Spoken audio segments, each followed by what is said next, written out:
All right, Alexander, we did a video the other day on Michael Flynn and the stunning news as to how the FBI, the DOJ, the Obama White House, Robert Mueller and his staff, the mainstream media, how they targeted and framed Flynn for destruction.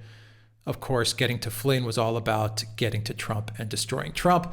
But now we have, literally the next day, we have more revelations coming out in the form of handwritten notes, FBI handwritten notes that reveal the FBI really did plot to trap Flynn and get him on perjury, or at least get him to lie or get him to resign, or throw him in jail. And and I just want to read you one comment from Elise Stefanik, the congresswoman, and she was commenting on a Martha McCallum, Fox News Martha McCallum piece that she did, a segment that she did on her show, where she had a video of Comey from about a year ago, where I think it was Nicole Wallace from MSNBC, and she asked Comey whose idea was it to send those FBI agents to Flynn, and Comey said it with a smile. It was my idea. Let me read you what Elise Stefanik tweeted. She said, "Devastating flashback clip of Comey just aired on Martha McCallum show. When asked who went around the protocol of going through the White House counsel's office and instead decided to send the FBI agents into the White House for the Flynn perjury trap, Comey smugly responds, quote, 'I sent them.' I mean, he sent the agents there deliberately to trap Flynn. If it was the proper procedure, he would have contacted the White House counsel. He would have told them agents are coming because something doesn't square up in our minds with Michael Flynn, and we need to question him. But they didn't do that. Alexander, get into this. I'm at a loss for words as to how disgusting and how pissed off I am with the way they treated Michael Flynn here, and how scared I am with the way they treated Michael Flynn here, because it's absolutely frightening.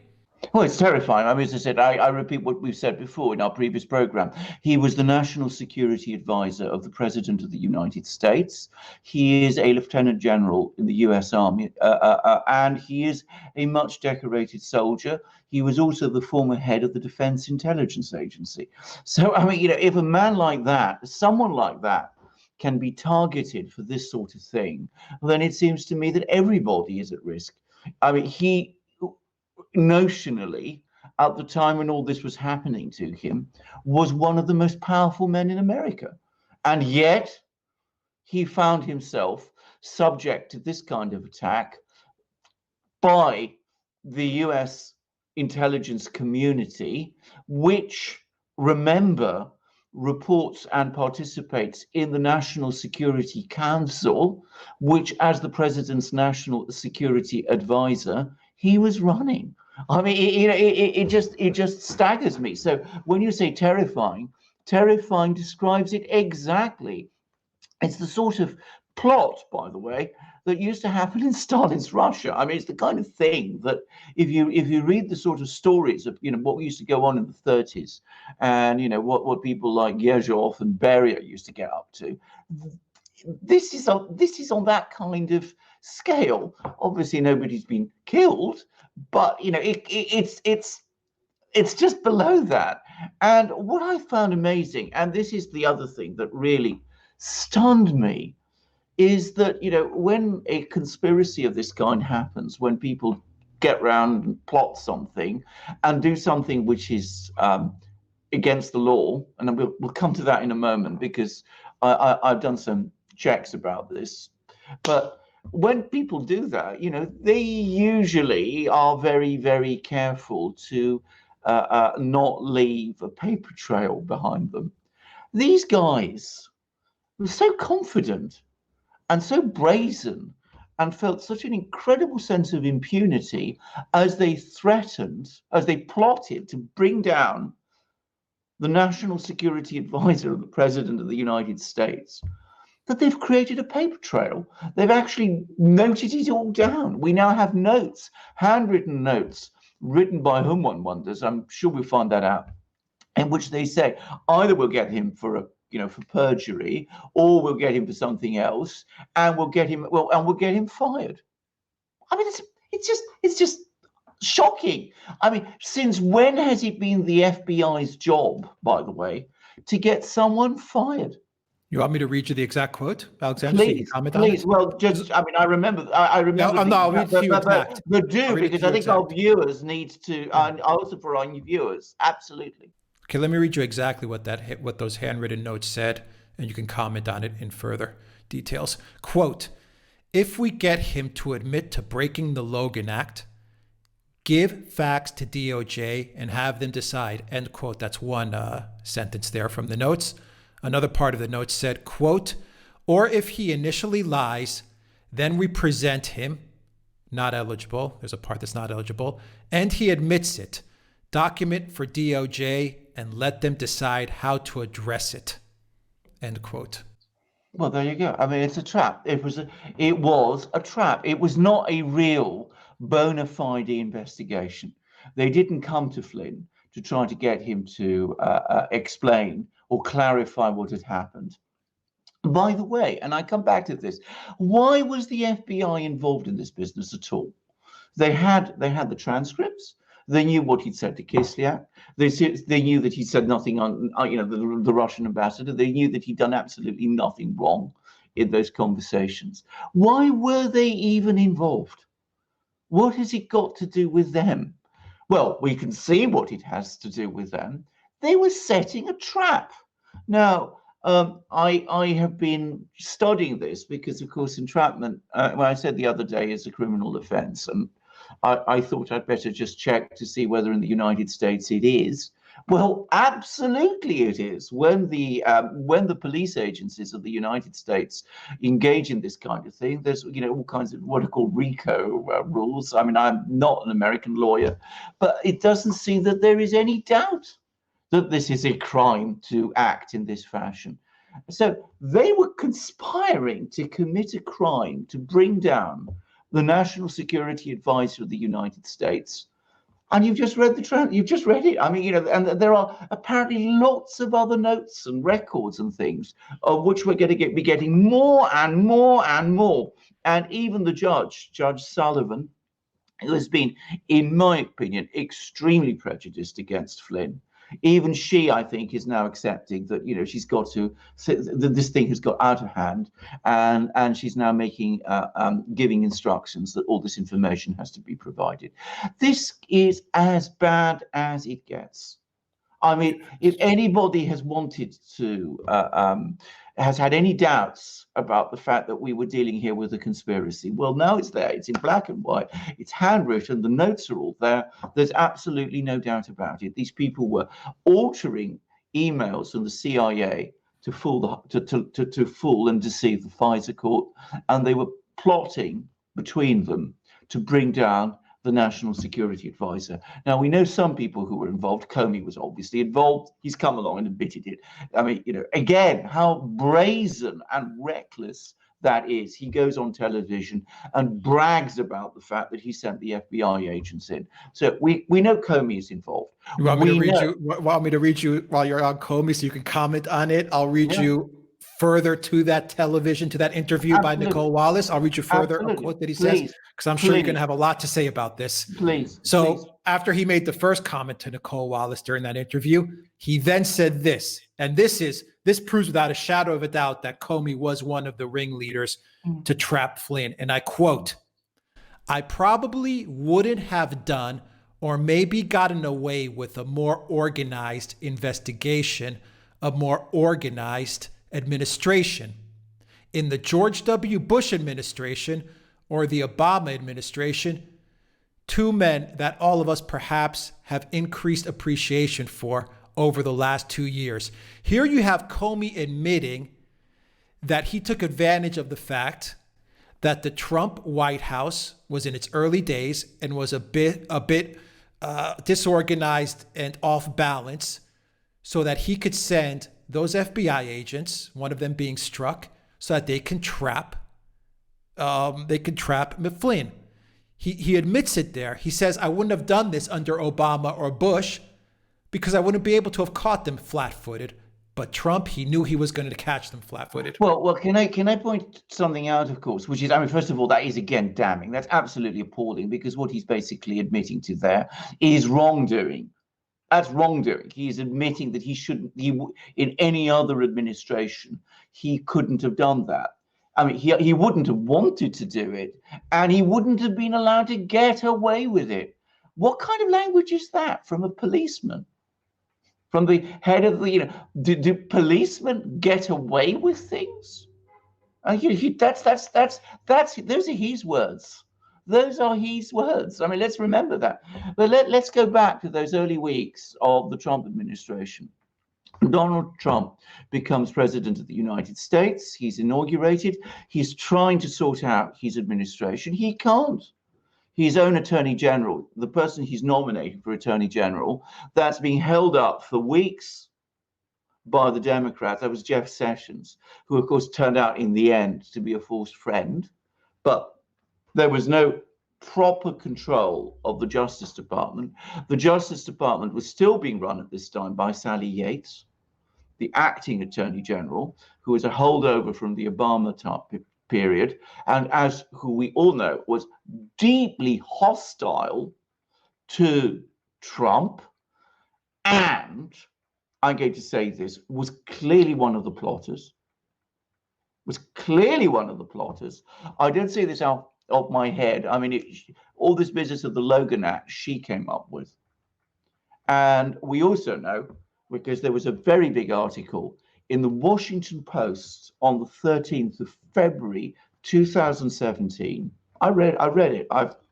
We've discussed it in articles on the Duran, a very big article which confirms that she and Brennan and all of the other people within the intelligence community, including Comey, were involved in all these discussions. So Sally Yates, one of the plotters, was running the Justice Department. The Attorney General of the United States, the nominated Attorney General, was not running the Justice Department. The president was under enormous siege because just weeks before, the Steele dossier had been leaked to the media.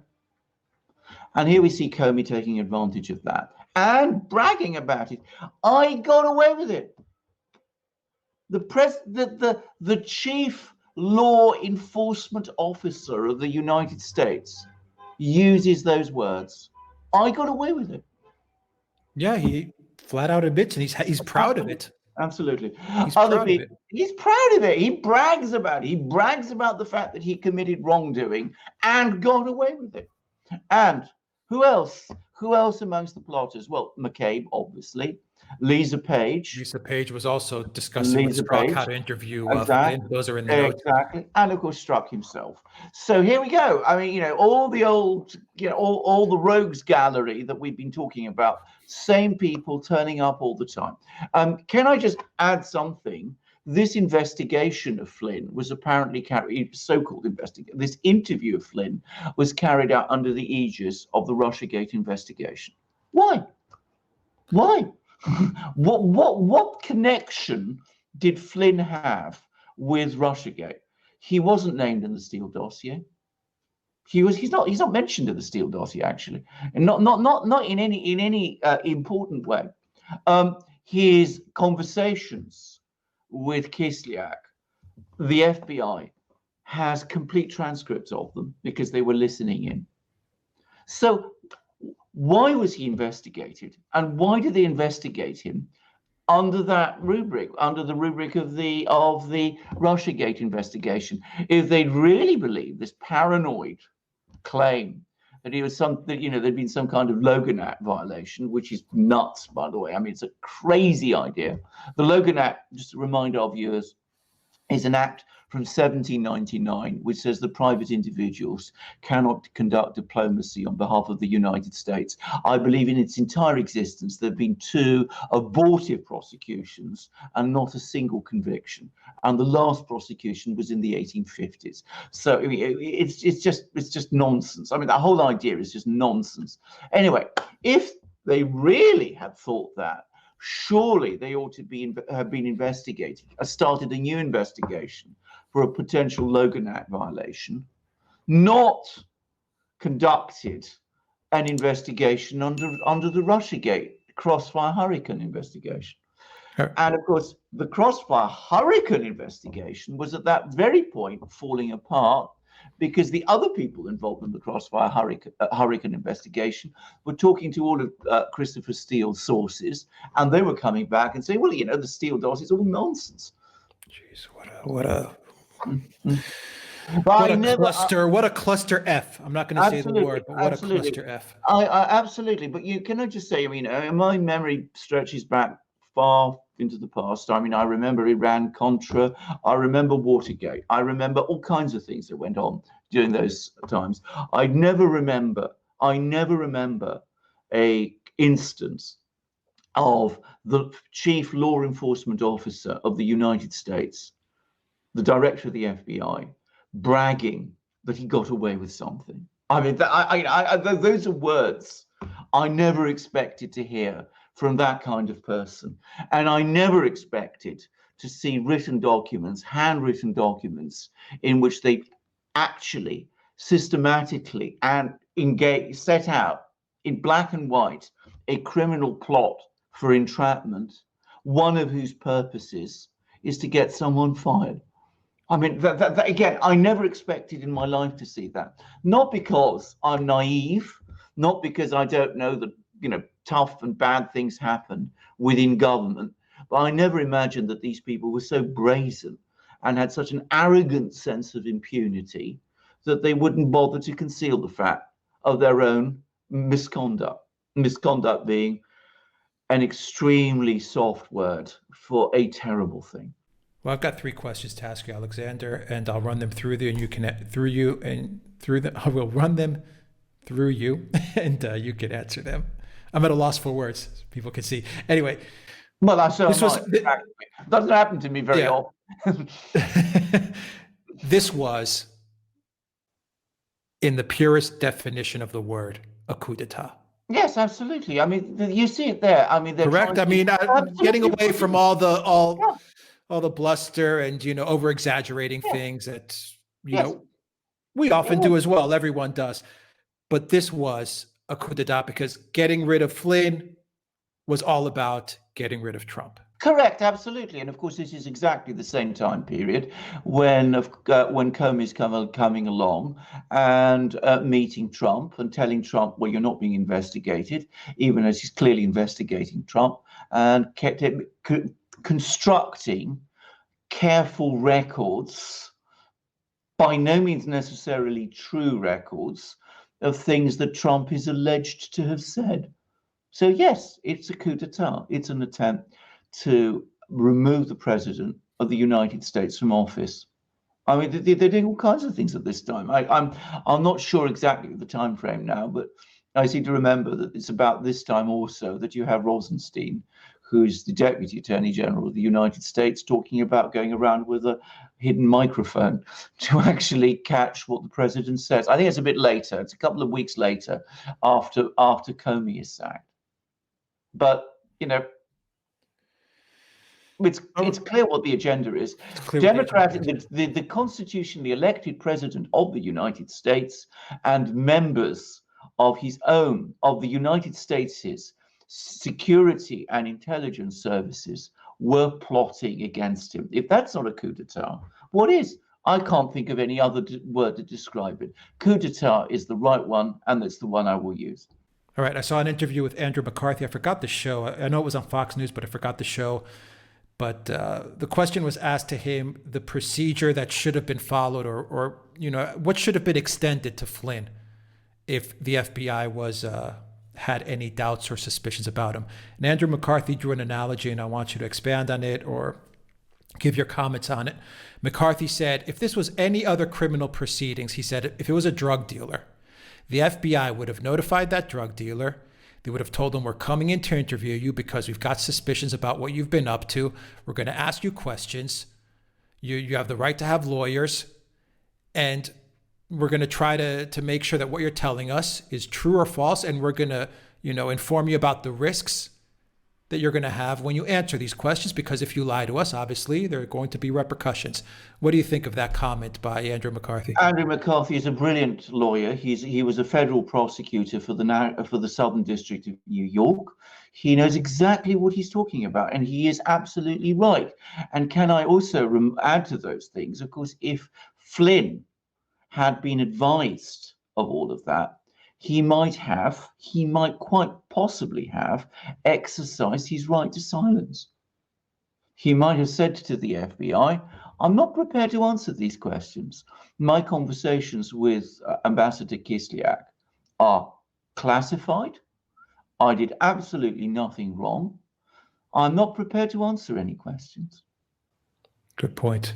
And finally, Alexander, Christoforou, he testified to Congress on multiple occasions. Yes.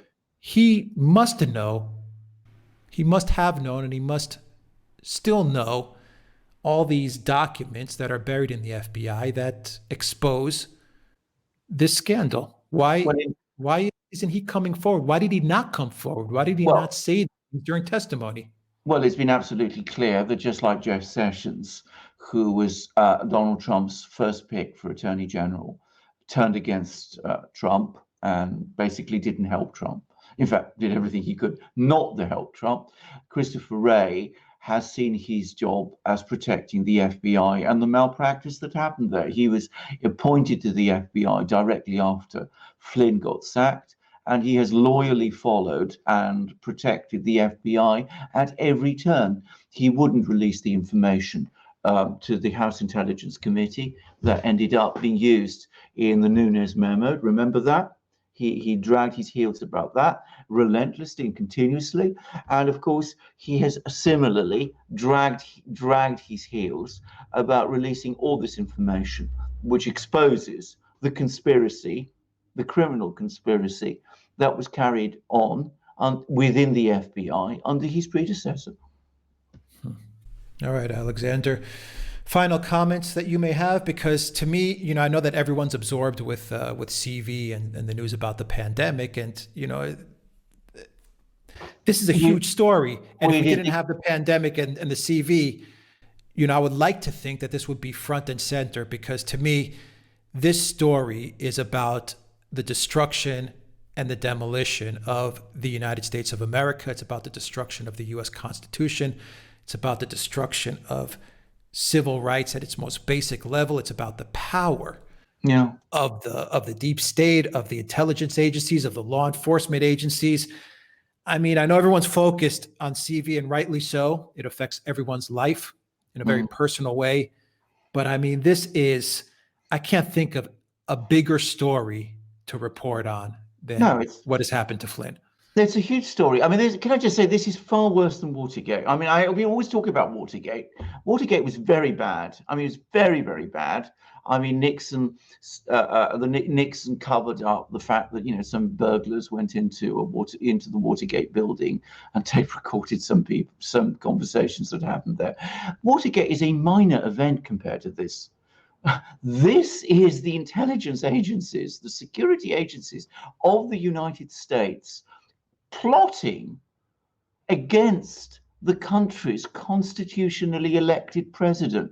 This affects every American citizen, because if this sort of thing is allowed to happen, if people like Comey can come along and say, well, I got away with it, which is what he's saying, if they're really able to do that, they will do it again.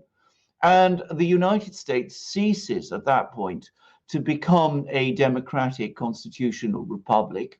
It becomes something completely different. It becomes a national security state.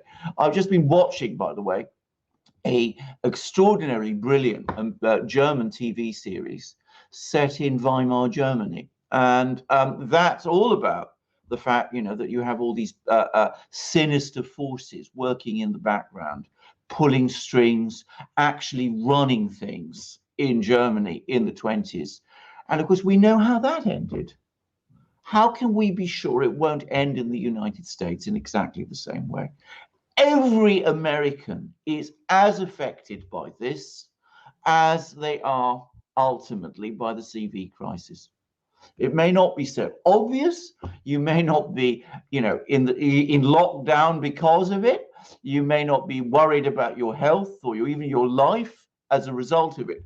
But ultimately, the CV crisis will go away unless this thing at the heart of the US government is dealt with. Then, as I said, your liberties and your constitution and your system of government, of which Americans are so rightly proud, is gone forever, and then it never will return. And can I just say personally, I mean, I speak as somebody who's not an American. The one institution that I'd always respected in the United States and had believed in and thought, did its job reasonably well was the FBI. How wrong I was. There may be more of a connection than we think, Alexander, between the lockdown and the surveillance state and the loss of liberties caused by the CV.